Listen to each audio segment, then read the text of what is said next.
Сәлем баршаңызға, каналыма қош келдіңіздер. Бүгін сіздермен қара өрік қосылған пирог жасаймыз. Ең алдымен бөлме температурасындағы сливочный майға 3 ас қасық қантты қосып араластырамыз. Майдың бөлме температурасында болғаны жақсы. Енді жұмыртқаларды қосамыз. Біртіндеп сала бастаймыз. Мен 3 жұмыртқа салдым.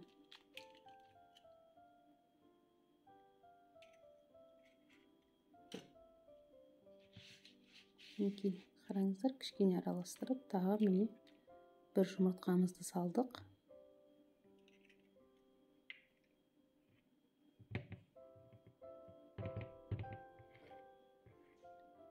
Енді лопаткамызды алып қоямыз, күрекшемізді. Венчикпен араластырған ыңғайлы. Осылай түйіршіктері қалмайтындай етіп жақсылап араластырамыз. Ванильный сахар және 1 чайный ложка қамыр қопсытқышты салып, яғни разрыхитель салып ұнымызға.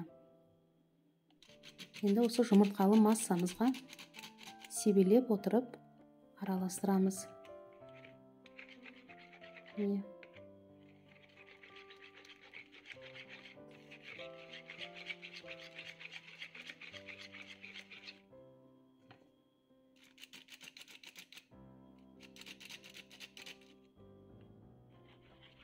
Ұнымызды міндетті түрде ситыдан өткізген дұрыс. Сонда пирогтарыңыз жақсы көтеріледі. 3 ас қасық қаймақ қосамыз.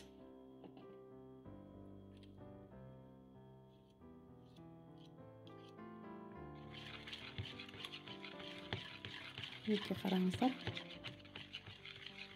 Осындай масса болады шамамен. Енді грек жаңғағын майдалап салсаңыздар да болады, немесе осылай ірі-ірі етіп салсаңыздар да болады. Енді ол өз қалауларыңызға байланысты. Қараңыздар, осындай қоймалжың тәріздес болады. Қамырымыз шамамен, қараңыздар. Енді пергамент қағаз төселген формамызға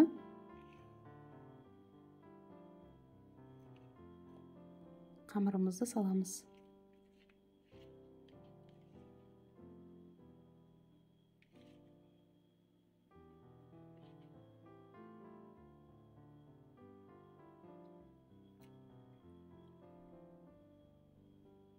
Осылай жайып шығамыз. Барлық жерін бірдей етіп жайып аламыз. Біркелкі болып пісіп шығу үшін. Жіңішкелеп турап алған сливаларымызды, яғни қара өрігімізді осылай әдемілеп қойып шығамыз. Қызып тұрған пеште 30-35 минут пісіреміз. Қараңыздар, пирогымыз дайын болды. Өте жұмсақ, дәмі өте керемет. Видеоны соңына дейін қарағандарыңызға көп рахмет. Сіздермен болған Эльмира. Келесі видеоларда кездескенше.